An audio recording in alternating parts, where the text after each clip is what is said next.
आज आपके सम्मुख भाषा ज्ञान पर प्रकाश डाल रहे हैं। प्रायः ये गलतियां जाने अनजाने बहुत सारे लोग कर देते हैं। कई प्रतियोगी परीक्षाओं में भी इस तरह के प्रश्न किए जाते हैं। सामान्य बोलचाल में भी ये गलतियां मुखरित होती हैं।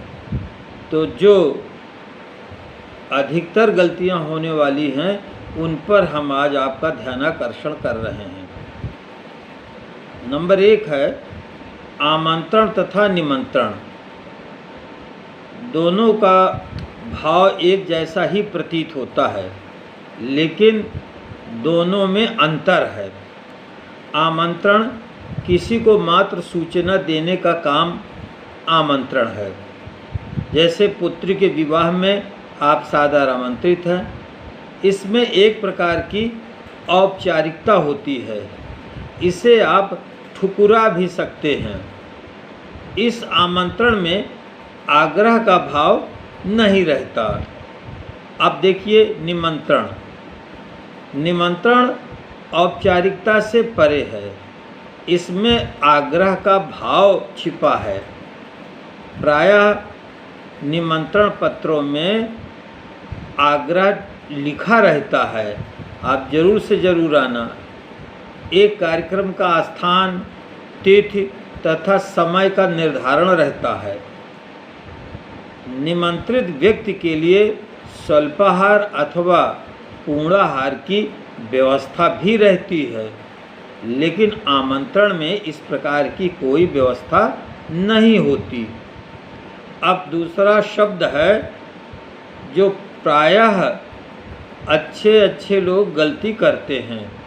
आप जब गूगल में सर्च करते हैं तो गूगल भी गलत बता देता है। वो शब्द है श्रृंगार। 2 तरह से लिखा जाता है।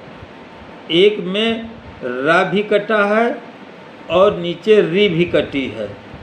श्रृंगार तथा श्रृंगार दोनों शब्द आपको एक जैसे ही प्रतीत होते हैं, लेकिन दोनों में एक सही है, एक गलत है।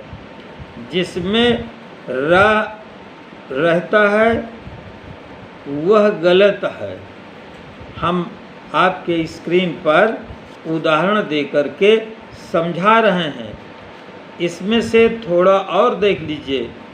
जैसे रा अलग होता है, री अलग। जैसे ग्रह, ग्रह माने नक्षत्र और गृह माने घर। ऐसा कोई शब्द नहीं है जिसमें रा भी आ जाए और री भी आ जाए। ये दोनों एक साथ नहीं आते, लेकिन प्रायः श्रृंगार लिखते समय लोग इसको गलत लिख जाते हैं। इसमें रा भी लगाते हैं और री भी लगाते हैं, जिससे कि नितांत यह अशुद्ध हो जाता है। तीसरा शब्द है आवागमन तथा गमनागमन। आवागमन अशुद्ध शब्द है। व्याकरण की दृष्टि से इसमें संधि करते समय अर्थ नहीं निकलता। गमनागमन में व्याकरण की दृष्टि से अर्थ शुद्ध निकलता है। गमन धन आगमन, दीर्घ संधि हो जाती है। गमन माने जाना, आगमन माने आना। तो आवागमन के स्थान पर गमनागमन का प्रयोग किया जाए और आवागमन प्रयोग अशुद्ध है। चौथा देखिए विकलांग तथा दिव्यांग। विकलांग है जो शारीरिक रूप से अपंग हैं। अब इनका हम संधि करते हैं। विकल धन अंग। तो विकल माने है व्याकुल। जिसका कोई अंग पीड़ित है, कमजोर है, दुखी है, उसे विकलांग। अब दूसरा शब्द इसकी जगह में गढ़ा गया है दिव्यांग।